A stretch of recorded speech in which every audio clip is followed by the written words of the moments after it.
tulog. Oh my God. O diba? Sige, tawa pa more. Tawa kasi ako ng tawa that time kasi nga, yung mga auntie doon sa taas yung nagsasalita. Nag-uusap silang Chinese and then sabi nila wala na daw daan. Itawang-tawa ako kasi hindi ko ma-imagine kung saan sila dumaan kasi ibang daan talaga yung dinaanan nila. Hindi yung trail talaga na pang paakyat sa taas. Kasi kung ako lang, hindi ko rin alam kung paano umakyat dito. Sobrang nito, tagong-tago yung daan dito. Which is doon kami sa statue ng isang manok pumasok, then doon paakyat dito sa taas. Kasi maganda yung dito eh. Maganda talaga yung view dito. Makikita dito yung wisdom path. Ang dami nakakita kasi dyan sa amin sa taas. Siguro na-curious sila ante kung paano umakyat. Kasi nga, ang ganda naman talaga nung spot for pictures. Pababa na kasi kami nito. Hindi naman to ganoon katarik.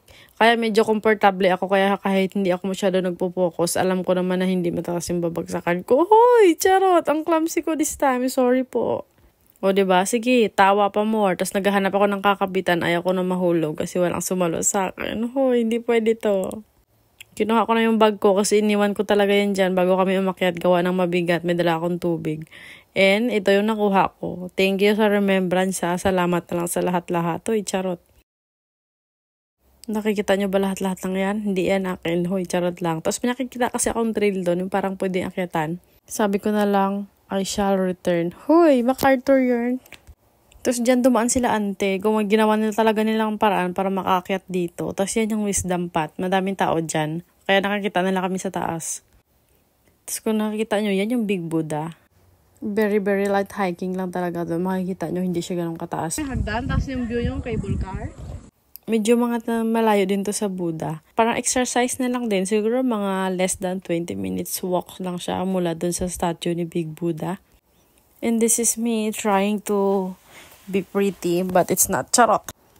And then representing Philippines. Hoy! Ano to? Hindi to pageant. Charot-charot lang po. Diba? Kasi akala ko talaga picture. Diba? Ang ganda-ganda ng pose ko. Talaga akala ko naman picture feel na feel ang person.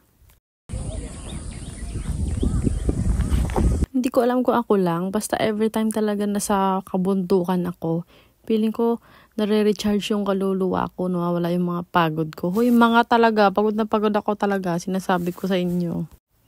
Kaya sana mga this coming holidays, sana hindi na madalas umulan at na makapag-akyat-akyat na ng bundok. Kaso lang maulan pa ngayon. Kaya minsan, tinitingnan muna namin yung weather bago mag-proceed to hiking. Kasi nga, mahirap naman abutin ng ulan. Naka 5 takes na ata ako dito kasi nga gusto ko sana yung parang mga 360 view kaso hindi pala kaya. Hoy, manifesting makakabili tayo nung 360 camera na yon. Yung Insta 360. Parang gusto ko nga sana mag-invest doon kasi maganda naman talaga. Tapos kuhang-kuha yung view talaga pag mga ganito, lalo na pag mga nasa hiking or nasa taas. Talaga naman kita yung buong view. Dalawa lang kami nung auntie ko nag-hiking o diba? Ang tindi namin. Sinasabi ko sa inyo. Yun lang po. Thank you for watching. See you sa next vlog.